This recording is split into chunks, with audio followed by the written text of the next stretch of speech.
শব্দের মধ্যে নিহিত আছে। 18,000 শ্লোকের কথা একটি শব্দের মধ্যে থাকা এক অকল্পনীয় সিদ্ধান্ত। সেই কথাটি হলেন ভাগবত। কি আছে এর মধ্যে? শব্দটা লিখতে দরকার হয় 4টি বর্ণ, ভা, গ, ব, ত।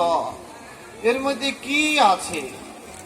প্রতিটি শব্দের প্রতিটি মাত্রা, প্রতিটি বর্ণের মধ্যে এক অদ্ভুত অপ্রাকৃত রসসুধা বিরাজমান। যদি নিতে পারি তবে আমরা আনন্দময় ভগবত চরণ প্রান্তে পৌঁছাতে পারি। কি কথা বলছে? ভাতে ভাতে সর্বশাস্ত্রেষু গতে গতি যস্য অলৌক কাম গতে বরিষ্ঠ সর্বশাস্ত্রেষু ততে তরণী ভবাম্বধি। যিনি অনন্ত শাস্ত্রের নির্যাস, তিনি হলেন শ্রীমদ্ ভাগবত। যিনি বরিষ্ঠ সর্বশাস্ত্রেষু, যিনি সকল শাস্ত্রের নির্যাস তত্ত্বত সর্বশ্রেষ্ঠ, তিনি হলেন শ্রীমদ্ ভাগবত। বলছে যিনি গতি যস্যসু অলৌক কাম, যিনি আমাদের জীবনের গতি অলৌকিক জগতে নিয়ে যেতে পারে, যে জগতে সাধারণের যাওয়ার কোনো সুযোগ নেই, সেখানেও নিতে পারেন কি? শ্রীমদ্ ভাগবত শাস্ত্র। বলছি তরণী ভবাম্বধি, এই ভব সমুদ্র থেকে যিনি পার করার সামর্থ্য রাখেন, তিনি হলেন শ্রীমদ্ ভাগবত। অনন্ত শাস্ত্রে যা নেই তা আছে একমাত্র ভাগবত রসশাস্ত্রে। কেমন? বিশ্ববর্ণ দার্শনিক ভাগবত গঙ্গোত্তরী ডক্টর মহানামব্রত ব্রহ্মচারী মহারাজ খুব সুন্দর করে ভাগবতের পরিচয় দিয়েছেন। বলছে অনন্ত শাস্ত্র বলছে, হে জীব তুমি বড় দুঃখী। জীব বললে তুমি আমার মনের কথা জানলে কিভাবে? আসলেই তো আমি দুঃখী। আমরা মনে করি যে আমরা বুঝি দুঃখী আর অন্যরা বুঝি সুখী, কিন্তু আসলে এ জগতে এমন কেউ নাই যার দুঃখ নাই।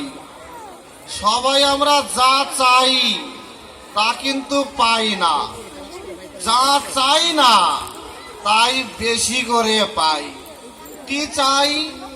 চাই হলো সুখ, কিন্তু কপালে জুটে না।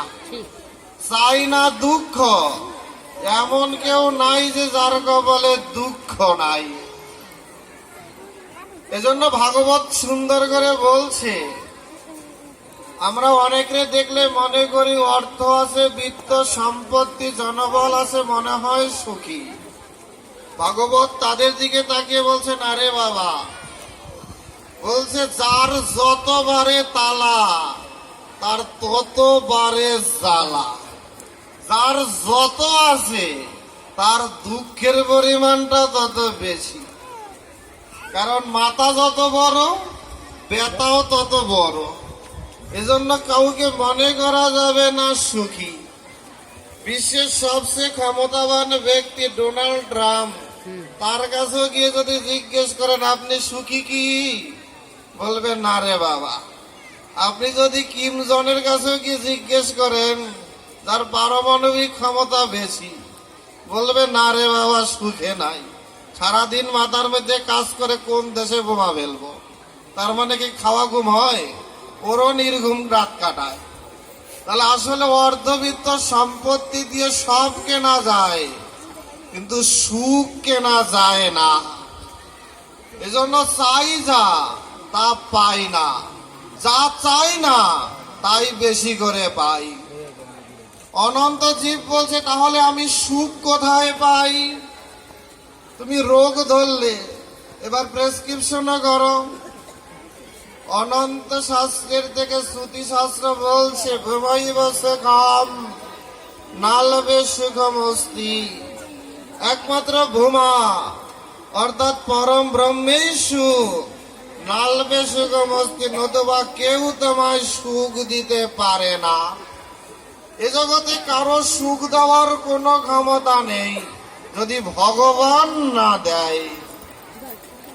অনন্ত শাস্ত্রের এমন কথা শুনে জীব বলছে, তাহলে আমি সুখ কোথায় পাই? অনন্ত শাস্ত্র বলছে, জীব তুমি তপস্যা করো, ভগবানকে পাবে। তুমি সাধনা করো, ভগবানকে পাবে, তবেই সুখ।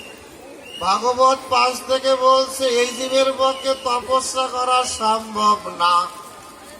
তপস্যা করতে হলে দরকার, প্রথম সূত্র হলো ত্যাগ করা। কলির জীব ত্যাগ করতে জানে না, ত্যাগ করতে শিখিনি। 15 দিন পরে একদিন একটা একাদশী আসে, তা থাকতে করলেও দেখবেন কত নাটকবাজি শুরু হয়ে যায়। গ্যাসের ব্যথা, মাথায় ব্যথা, খেতে পারি না, খেয়ে থাকতে পারি না, তাই না? তখন নাটকের আর শেষ নাই। বলছে 15 দিন পরে একটা একাদশী থাকতে পারে না, সে নাকি আবার সাধনা করবে। ভগবান তো দূরের কথা, গলায় একটা মালা পরবে, কয় না না অন্যদের সাথে চলতে হয়, মালা পরা যাবে না, যদি দেখে ফেলেনি। তিলক তো দূরের কথা, মন্দিরে আসলে তিলক দেওয়ার একটা লোক থাকে না? আপনাদের এখানে আছে কিনা জানি না, কিছু লোক আছে না তিলক দেয়, যাওয়ার পরে এখান থেকে বের হওয়ার আগে তিলকটা মুছে, যাতে রাস্তায় কেউ না দেখে। এ নাকি আবার ভগবান পাবে। নিরামিষ খাওয়া তো দূরের কথা, বুদ্ধি শুদ্ধি সব শেষ। নিরামিষ শুনলেই মাথা খারাপ হয়ে যায়। আছে না এমন পাবলিক আমার মতো? আপনারা ভক্ত মানুষ। বলছে কলিজীবের পক্ষে সাধনা করা সম্ভব না। অনন্ত জীব বলছে তবে আমি কি ভগবান পাবো না? অনন্ত শাস্ত্র বলছে জীব তুমি ধ্যান করো, ভগবানকে পাবে। ভাগবত বলছে কলিজীবের পক্ষে ধ্যান করা সম্ভব না। কেন রে বাবা? ধ্যান করতে হলে মনকে শান্ত রাখা চাই, পূর্ব শর্তই হলো স্থির হওয়া। রাম ঠাকুর খুব সুন্দর করে বলছে, শান্তি পেতে চাও আগে শান্ত হও। প্রবন্ধ সুন্দর বলছে, কাল কলি পাপ প্রপঞ্চ প্রাক্তনের প্রভাবে মন সদা সর্বদা চঞ্চল। তাহলে ভগবানকে ধ্যান করবে কিভাবে? গুরুদেব কৃপা করে বলছে সকাল সন্ধ্যা একটু বীজ মন্ত্র জপ করিও, বলছে না? প্রত্যেক গুরুরাই বলে। কিন্তু হিন্দু আর কিছু জানুক আর না জানুক, দুটো শব্দ কিন্তু ভালো জানে। আমি হিন্দু বিরোধী না, বলছে হিন্দু আর কিছু জানুক আর না জানুক, দুটো শব্দ ভালো জানে। একটা হচ্ছে সময় হয় নাই, আর একটা হলো সময় পাই না। সব কাজে সময় পায়, ভগবানের নাম করার বেলায় আর সময় পায় না। দেখবেন 2 ঘন্টা ধরে গল্প দিতেছে, কিন্তু যদি তখনই কে বলেন আসেন দাদা একটু কীর্তন করি, বলবে না না কাজ আছে বাড়ি যাই। ওই জায়গায় গল্প শেষ, মুহূর্তের মধ্যে কালার পাল্টে যাবে। বলছে এরা আবার ধ্যান করবে কিভাবে? এমনও মানুষ আছে গুরু দীক্ষা নেওয়ার পরে গুরুদেবের নামটাও বলতে পারে না। আছে না এমন আমার মতো পাপি? বলছে নামও বলতে পারে না। দীক্ষা নেওয়ার শুধু দরকার তাই নিছে, গুরু গুরুর বাড়ি, শিষ্য শিষ্যর বাড়ি, কে কার সাথে দেখা করে, এ হলো অবস্থা। বলছে ভাগবত বলছে জীবের পক্ষে ধ্যান করা সম্ভব না। অনন্ত জীব বলছে তবে আমি কি ভগবান পাবো না? অনন্ত শাস্ত্র এক এক করে বলছে জীব যজ্ঞ করো ভগবান পাবে, দান করো ভগবান পাবে। ভাগবত বলছে সম্ভব না। দান করার নিয়ম হলো ডান হাতে দান করলো বাম হাতে জানে না, তাই না? আর আমরা দান করলে ডান হাত বাম হাত কেন? দরকার হয় দুর্গার কাছে 10 হাত ধার করে নিয়ে এলো, ঘোষণা দেয় আমি দান করছি। আপনাদের এলাকায় আছে কিনা জানি না, দেখবেন বাবা মার নামে মন্দিরে পাখা দেয়, তাই না? পাখা ফ্যান দেয় না, ফ্যান বুঝেন তো, পাখা বুঝবেন, ফ্যান দেয় না, ফ্যানের মাথায় লেগে দেয় স্বর্গীয় নারায়ণ সাহা। আছে না এমন পাবলিক? জীবিত থাকলেও বাবা মায়েরা ঘুরাইছে, এখন মরা মানুষ তারও এখন মাথার উপরে চরকির মতো ঘুরায়। আছে না এমন পাবলিক দান করা? এখন সুইচ দিলেই বাবা মা ঘুরে। আইরে জীবন রে, বাবা মা যে নাম সেই কৃষ্ণ ভজন নিষ্ঠা করি, নামেরও সহিত আছে আপনি শ্রী হরি। শুনছেন না কথা? তাই আমার বাবা যার বাবার নামও তো তাই। এখন বাবা মাতার উপরে স্বর্গের মতো ঘুরে, তা স্বর্গে যাইও শান্তি নাই আছে। মরার দিন বলছে দিব্যান লোকাংশ গচ্ছুত বলছে না, আর পরের দিন নাম লেখার সময় বলছে স্বর্গীয় নারায়ণ সাহা। ওই দিন দিব্যলোকে পাঠাইছি, আর পরের দিন স্বর্গে টাইনে আনছি। এ হলো আমাদের অবস্থা। তো বলছি এই দান করে কি ভগবান পাওয়া যায়? হ্যাঁ, এই দান করে কি ভগবান পাওয়া যায়? যদি গোপীনাথ বাবা আজকে না বলে যে কাকে কয় বস্তা চাল দিছে, সেই দানের লিস্ট যদি ঘোষণা না দেয়, তাহলে মন খারাপ হবে না? তবে আর দিতাম না। উনি নামটাও আমার বললো না মাইকে একবার, আর দান দিতাম না। কেমন পাবলিক আছে না? আপনারা নাই, আপনারা ভক্ত মানুষ। বলছে করলে তাহলে আমার ভগবান পাওয়া কি হবে না? অনন্ত শাস্ত্র বলছে আমার কাছে আর কোনো উপায় নাই। ভাগবত বলছে আমার কাছে আছে। তোমার যেখানে শেষ, আমার সেখানেই শুরু। কি উপায়? বলছে জি, তোমার ভগবানের কাছে যেতে হবে না, তোমার এত যোগ্যতা নাই ভগবানের কাছে যাওয়া। ভগবান তোমার কাছে আসবে। বলছি আবার কি অদ্ভুত কথা। বলছে হ্যাঁ, ভাগবত বলছে ভগবান তোমার কাছে আসবে, তোমায় ভগবান ডাকতে হবে না, ভগবান তোমায় ডাকবে। বলছে তোমার ভগবানের জন্য কাঁদতে হবে না, ভগবান তোমার জন্য কাঁদবে। ভাগবত একই অদ্ভুত কথা বলছে। বলছে জি, তুমি আর কিছু করো না, একটা কাজ করো। তুমি যেমন ভগবান হারা, ভগবান তদ্রূপ তোমা হারা। তুমি কত উচ্চ স্বরে ভগবানকে ডাকতে পারো, তার যে শত সহস্র উচ্চ গণ্ডে ভগবান তোমায় ডাকছে। তুমি কত আকুলিত হয়ে ভগবানের জন্য কাঁদতে পারো, তার যে উচ্চ স্বরে ভগবান তোমার জন্য কাঁদছে।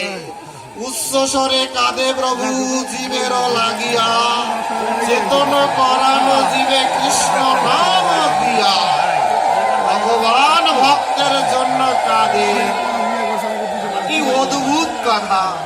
বলছে জি, তোমাকে আর কিছু করতে হবে না, সাধন ভজন জপ ধ্যান কোনো কিছু দরকার নেই।